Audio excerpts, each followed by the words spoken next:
A non-poem for my dear Bengaluru. Do not dare tell me this city is doomed. I earn my bread here and I cannot forget to be grateful.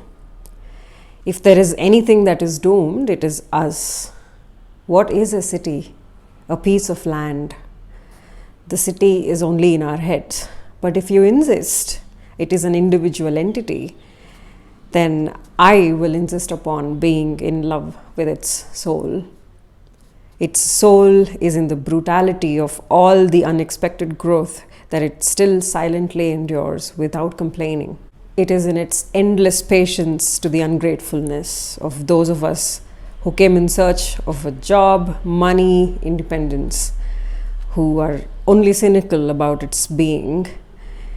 It is in its gracious, graceful, infinite forgiveness of still letting us continue to damage it and call this garden city the garbage city, the hilarity of our blindness to our own ignorance. It is in its parks and small forest patches that still let you spot so many birds and insects and small reptiles, an occasional paradise flycatcher. It is in its jacaranda blooms, the yellow karavira joy. It is in its Kabun parks and Bugle Rocks and Lalbags and Madhavan parks and all the other clusters of trees that still let us breathe despite the concrete jungles we create.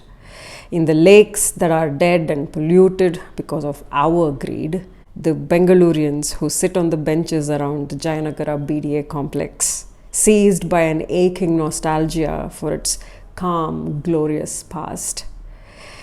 It is in the Karaga, the Kadlekai Parishe, the Ganesha Utsava, its stages for world music and its nurturing, its breweries where we feast on some fine beer, its being a hub of world cuisine, in its weekend morning and evening breakfast and snack places, the MTRs, the CTRs, the Vidyarthi Bhavanas, Brahmins coffee bars, in the lip-smacking Baitu coffees and Sabbakki Vade, in its job opportunities for the techies and artists, in its hardworking groups like the Ugly Indian and Youth for Parivartan, in its history, in its town hall, in its Chaudaya Memorial Hall, in its international art festivals, in its Rangashankara, Jagriti, KH Kala Saudha, in its very origin, in its ever-embracing arms, and in its accommodating affection, in its graciousness that it doesn't compel us to learn its local language, in its divine deafness to our Kannad Kotila, it is Kannada, just so we remember.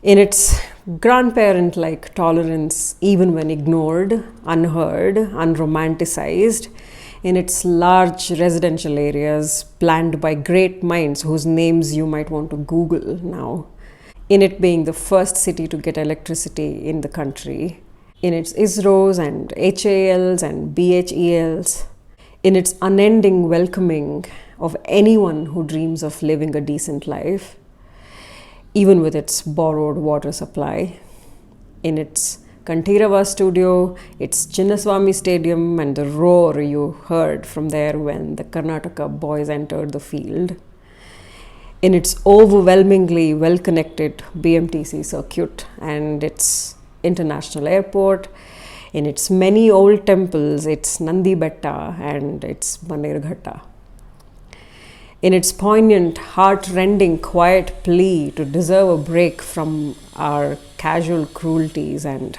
judgments and contempt and loose remarks and lack of common sense, if not deserve our love and understanding and gratitude.